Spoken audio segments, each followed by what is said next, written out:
حسبي ربي جل الله ما في قلبي غير الله نور محمد صلى الله لا إله إلا الله حسبي ربي جل الله ما في قلبي غير الله نور محمد صلى الله لا إله إلا الله.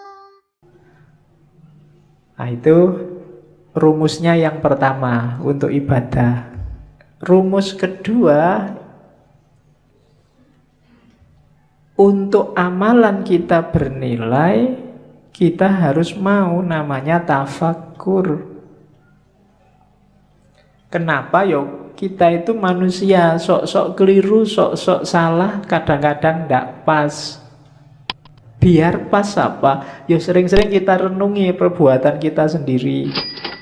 Tadi aku ngaji ngapain ya? Niatnya apa? Yang dilakukan apa? Di kampus tadi ngapain aja ya seharian? Padahal aku punya tugas apa? Atau cuma ngobrol aja di kampus berjam-jam. Kemudian itu namanya tafakkur. Kalau malam sempatkan untuk tafakkur, katanya Syekh Abdul Qadir Jailani. Orang yang tidak pernah tafakkur itu tidak akan naik level. Kamu diceramai tiap hari, itu tidak ada gunanya kalau isinya ceramah tidak nyambung sama hidupmu sehari-hari. Untuk bisa nyambung apa? Tafakkur. Tafakkur itu kayak sistem itu mencocokkan kompatibilitasnya biar nyambung. Untuk hidupmu, misalnya tadi nasihatnya Syekh Abdul Qadir Jailani, jangan amal untuk pamer. Nah, itu kan kamu nyocokkan sama hidupmu. Kira-kira selama ini aku pernah pamer enggak ya? Pamer di mana ya? Motifnya memang pamer atau sebenarnya itu bukan pamer? Itu cuma tahadus bin nikmah. Wah, misalnya kamu kan sering begitu, menceritakan kenikmatan, atau itu cuma alibi aja, janjinya ya pamer. Atau loh, itu namanya tafakkur. Kamu mikir dirimu sendiri, peduli amat orang komentar apa, tapi sebenarnya itu. Nah, itu tafakkur namanya. Dan orang berilmu yang suka tafakkur ini kan nilainya di banyak hadis disebut lebih tinggi daripada ibadah. Di situ kalau di Syekh Abdul Qadir Jailani ada 3 jenis tafakkur. Yang pertama apa? Merenungi sesuatu dan mencari sebabnya, mencari bagian-bagiannya sampai kemudian ketemu Allah. Aku bisa begini itu karena siapa ya? Ada peristiwa itu ditelusuri asal usulnya. Ya sih, semuanya memang skenarionya Allah. Tafakkur yang semacam ini kayak ibadah 1 tahun, katanya Syekh Abdul Qadir Jailani. Yang kedua, merenungi perbuatannya, terus mencari akarnya. Dayaku dari mana, apa saja yang aku lakukan, cocok apa enggak sama kehendaknya Allah, dan seterusnya. Nah, merenung semacam ini nilainya lebih dari 70 tahun ibadah. Padahal umur kita berapa tahun? Paling 70 tahun pas, itu kayak seumur hidup ibadah terus. Yang ketiga, merenungi hikmah kebijaksanaan ilahi dalam segala hal, bahwa apapun yang ditetapkan oleh Allah, di situ ada ilmu, ada pelajaran, ada kebaikan. Jadi renungi segala peristiwa dan temukan hikmahnya. Ini bernilai lebih dari 1000 tahun ibadah. Cuma ya jangan dihitung besarannya ya, karena kamu itu sering pakai kalkulator. Iya, wah sudah 70 tahun ibadah toh Pak. Santai Pak, berarti aku bisa ngapain aja sekarang, kan aku sudah tafakur, kan mesti gitu.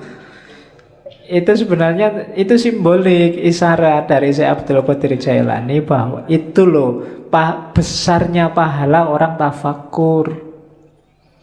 Ada yang biasa, ada yang super, ada yang istimewa kayak martabak itu. Jadi ada yang level biasa pahalanya, 70, ada yang pahalanya 1 tahun, ada yang pahalanya 100 dan 1000, malahan itu 1000 tahun loh. Itu tafakur, maksudnya keutamaannya. Jangan dihitung matematikanya. Itu nanti jangan-jangan kamu korupsi, Pak, saya korupsi 1 juta. Yang 1 juta ini tak sodakohkan 100.000. Kan nanti dapat pahala 70.000 lipat. 70.000 kali 100.000, nah, hasilnya kan lumayan 70 juta. Dosanya sama pahalanya kan nanti menang pahalanya, Pak. Berarti impas kita, Pak. Kan? Ya, itu namanya matematika. Itu yang bikin kadang-kadang para koruptor itu habis korupsi terus umroh. Ya kan? Sebelum korupsi umroh, setelah korupsi umroh. Kenapa? Karena perbuatan di antara 2 umroh ini diampuni 100%.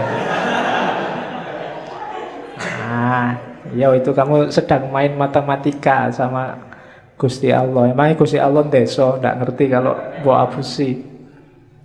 Jadi itu tafakur dasarnya. Jadi ibadah, ya kamu jangan, Pak saya sudah bisa sholat kok Pak. Enggak, harus tafakur lagi, sholatku sudah bener apa enggak. Kualitas sholatku zaman aliyah sama sekarang kira-kira semakin naik apa semakin drastis turunnya. Nah itu kan tafakur yang bisa. Ya dulu saya sholat itu lama loh, sekarang kok bisa cepet ya. Oh itu tafakur yang bisa. Kamu mikir, ini gara-gara aku semakin pinter, apa gara-gara cepet itu waktuku mepet, sibuk terus, apa gara-gara itu tafakur. Kadang-kadang kan memang semakin pinter orang, sholatnya semakin cepet. Ilmunya banyak masalahnya. Dia ngerti sela-selanya mana yang cuma sunnah, mana yang mubah, mana yang wajib. Karena sholat itu kalau diambil wajib-wajibnya saja, paling takbiratul ihram, Fatihah, ruku, bahkan bacaannya aja kan sunnah. Yang penting ruku, terus sujud, cepet. Jadi nggak sampai 2 menit, 4 rakaat selesai. Apalagi diambil wajib. Apalagi Fatihahmu kan sering agak di-skip gitu kan. Tambah cepet ini.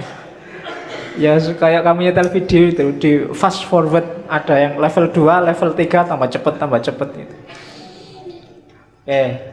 Untuk memperbaiki yang gini-gini ini kita butuh tafakur. Orang yang tidak mau menafakuri dirinya, kualitas hidupnya tidak akan naik. Yo gitu-gitu aja terus. Maka tafakur penting. Jadi rumus kedua sebelum ibadah, kita harus menetapi tafakur. Yang ketiga, fokusnya ibadah apa? Cinta ilahiyah.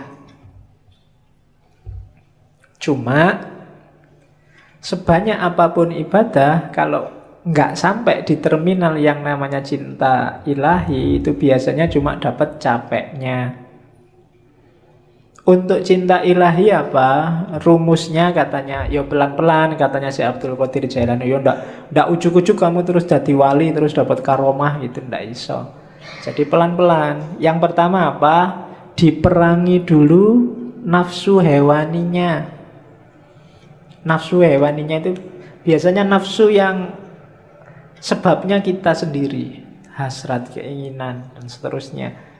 Rakus, tidur berlebihan, malas, itu musuh paling besar dalam dirimu. Kalahkan ini dulu. Kalau mengalahkan dirimu sendiri aja tidak bisa, jangan harap dapat cinta ilahiyah. Kalau ini sudah menang kamu dari dirimu sendiri, rakus, malas, sudah menang, jadi sudah hilang kualitas. Baru kalahkan sifat sabu'iyah. Sabu'iyah itu sifat kebuasan. Biasanya keluar, kalau itu tadi kan ke dalam. Marah, mencaci maki orang, bikin susah orang lain, ambisi menjatuhkan orang lain, itu sifat hewan buas. Kalahkan juga yang ini. Cuma ini nggak akan bisa dikalahkan kalau sebelum diri kita sendiri kalah.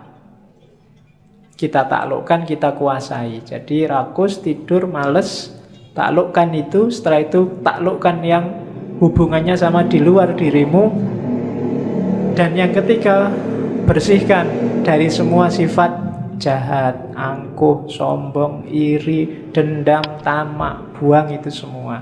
Baru setelah itu kita bisa bersih. Bahasanya kita bisa sadar. Sebelum itu semua kalah, kita tidak akan sadar bahwa kita itu keliru, kita itu salah, kita itu juga berdosa. Cuma sadar saja masih belum cukup. Kita harus naik kelas, kan begitu. Kalau dalam sufi ada takholli, bersihkan dirimu, terus tahalli, isilah dengan yang bagus-bagus, akan mengalami yang ketiga tajalli, menemukan hakikat tadi. Jadi bersihkan semua karakter jelek, isi dengan yang bagus-bagus, kita akan dapat cinta ilahi. Kalau dibersihkan saja, nggak diisi yang bagus-bagus, ya levelnya masih belum. Jadi masih hanya bersih dari dosa. Oke, jadi setelah itu, setelah bersih, baru naik tangga menuju hakikat tadi.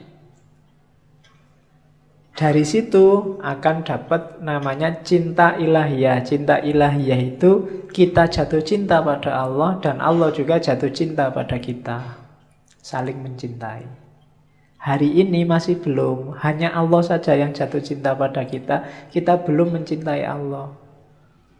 Berpuluh-puluh tahun kita jual mahal sama Allah. Padahal apa-apa yang ngasih Allah. Itu kan kayak kamu pacaran, sudah ditraktir tiap hari, diantar jemput tiap hari, masih aja jual mahal. Itu kurangnya apa Allah sama kita. Kita belum masih cinta sama dia, belum. Padahal kita tiap hari minta, berdoa itu kan minta sama Allah. Tapi disuruh membersihkan diri nggak mau. Alamatnya kita memang belum jatuh cinta sama Allah. Jadi kasihan Allah, bertepuk sebelah tangan cintanya. Karena kamu cuekin dia. Untung Allah itu cintanya sejati sama kita. Jadi ndak mutung, ndak patah hati, terus kamu ditinggal, ndak. Kamu ditunggu sampai kamu jatuh cinta padanya. Ya, cuma kamunya jual mahal. Saya ndak tahu kapan kamu sadar bahwa terlalu mahal kamu menjualnya. Sama Allah. Turunkan dikit lah harganya. Oke, ya kan? Apel sehari 5 kali. Itu pun waktu apel kamu cuek. Bayangkan loh, kalau kamu punya pacar, terus pacarmu apel, tapi pacarmu cuek. Diajak ngomong, tapi pikirannya kemana. Lihat kemana-mana, tidak fokus sama yang diajak ngomong. Itu kan tidak enak. Dan tiap hari Allah kamu gituin. Waktu kamu sholat, pikiranmu kemana-mana. Tidak merasa sedang berhadapan dengan dia. Itu kalau manusia biasa sudah nangis-nangis itu. Sudah minta putuskan saja aku sedikit. Cuma Allah enggak. Karena Allah sangat sayang pada kita. Rahman dan Rahim. Maka ini tipsnya dari Syekh Abdul Qadir Jailani. Terus setelah itu rumusnya apa? Untuk ibadah, wujudkan tasawuf untuk menggarap batinnya. Ini juga ada di Sirul Asror. Tasawuf itu apa? Tasawuf itu kan dari 4 huruf. Ta, sod, wawu, sama fa. Taknya itu taubat. Perbaikan diri di level apapun, awalnya harus taubat. Taubat itu menyesali kesalahan yang lama, kemudian membangun diri dengan perbuatan-perbuatan yang baik. Itu taubat. Harus taubat dulu. Kalau merasa benar terus, orang yang selalu merasa benar, itu biasanya berat kalau disuruh taubat. Dia merasa sudah full, wis apik, wis bener. Tidak mungkin salah aku. Berarti wong sudah merasa paling benar, ya tidak mungkin taubat sudah. Maka katanya Syekh Abdul Qadir Jailani, levelnya pertama, mau melakukan apapun yang baik, syaratnya harus tobat. Bersihkan diri dulu. Karena ibaratnya kayak air. Kalau campur sama kotor, hasilnya mesti kotor. Entah airnya dulu apa kotorannya dulu. Seperti apapun situasinya, maka harus bersih. Air kotor diisi apapun, ya statusnya tetap kotor. Dia harus dibersihkan dulu. Maka taubat yang pertama-tama. Setelah itu sofa. Sofa itu kesucian, ketentraman, kebahagiaan. Syaratnya untuk sofa, syaratnya untuk suci adalah, untuk tenang adalah, untuk tentram adalah bebas dari keterikatan dunia. Yang bikin kamu hari ini cemas, sumpek, galau, ndak konsentrasi, ndak bisa jatuh cinta sama Allah, hidupmu ndak jelas ke utara ke selatan, pasti urusan dunia. Begitu dunia kamu letakkan di ranking bawah, hidupmu mungkin lebih santai, lebih tentram, lebih tenang. Cuma kenapa kok kamu gampang galau, gampang cemas hari ini? Kemungkinan besar dunia levelnya atas dalam hidupmu. Jadi yang kedua sofa. Yang ketiga, kalau sudah taubat dan suci, sudah nggak terikat lagi oleh dunia, masuklah ke huruf wawu, walayah, kewalian. Walayah itu berarti orang yang 100% hidupnya berhubungan dengan Allah, mencintai dan dicintai Allah. Di antara cirinya, kayak istilah dalam Al-Quran itu, la khaufun alaihim walahum yahzanun. Tidak ada rasa takut, tidak ada rasa sedih. Siapapun yang ngaku wali, kok masih sering takut? Takut miskin, takut kalah, takut jatuh, takut macam-macam, berarti dia bukan wali. Wali itu tidak takut apapun. Wong cuma dunia aja kok.